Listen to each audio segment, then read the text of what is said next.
Hey, how's it going, YouTube? I know it's been a spicy minute since I uploaded a video, but today I want to show you guys how to tear down a J-series cylinder head to get it ready for it to be taken to the machine shop. And what I usually do to save some money and time.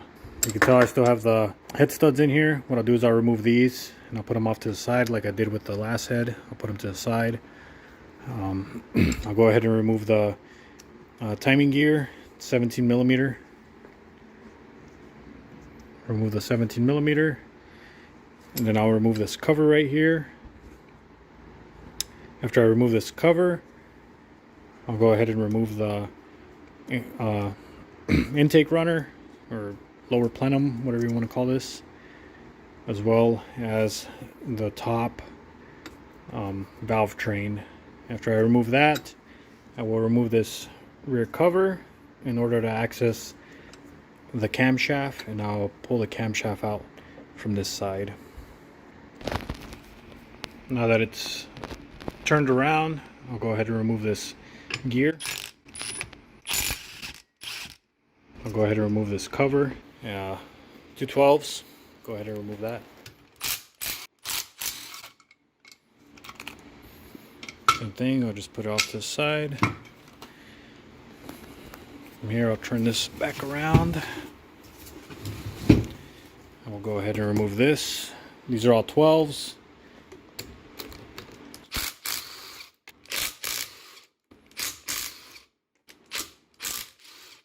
So, let's zap that one off too. Should be able to hopefully just pop this off. You know, kind of wiggle a little bit. These do have dowels. I think this one gets stuck with the dowels in here.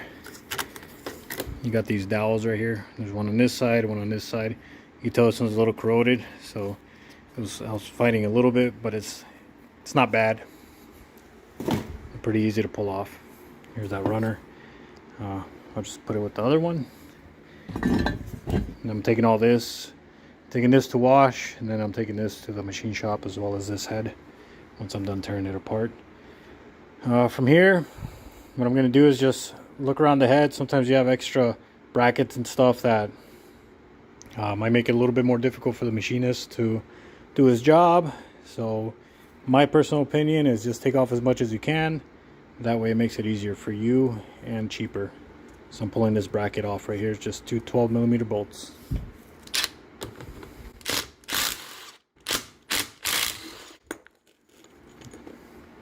And from there, I'll go ahead and I'll pull the rocker arms off. Same thing, these are all 12 millimeters. What I tend to do is just go from the outside in. So I'll pop this one, and then these. And I'll pop these two, and then those two. Pop them all off as an assembly. I believe these are spring loaded, as you can tell here. So they're gonna pop open. Just be careful, don't pinch your fingers or anything.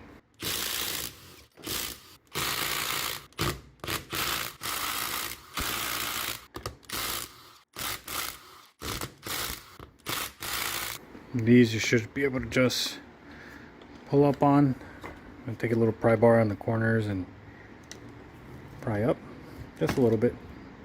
It's not a lot of pressure. You don't want to damage anything in here. You should be able to just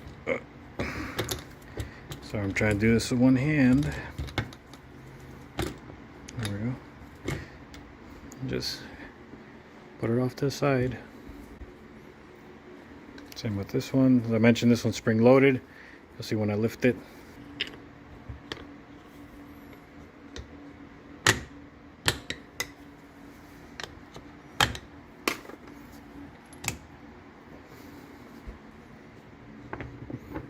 From here, here's your camshaft.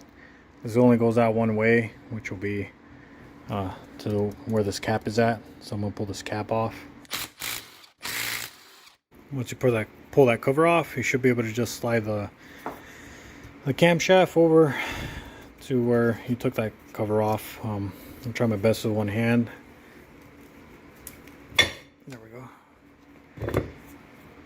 And then just, you know, take your time, be patient. If it's getting stuck, just you might have other issues, but it should be fairly easy. As you can tell, I just took it all out with one hand.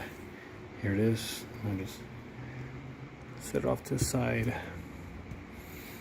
And this is usually as far as I go when I strip ahead to take to the machine shop. If I know there's other issues, I will go ahead and address that before I send it to the machine shop, or I'll have them assess it. One thing before I forget, there are also these springs right here. You want to pull these out. So I'll put them right here where they're kind of oriented. That way I don't really forget. Just like that. And that's how I tear a head down. Hopefully this helps somebody out.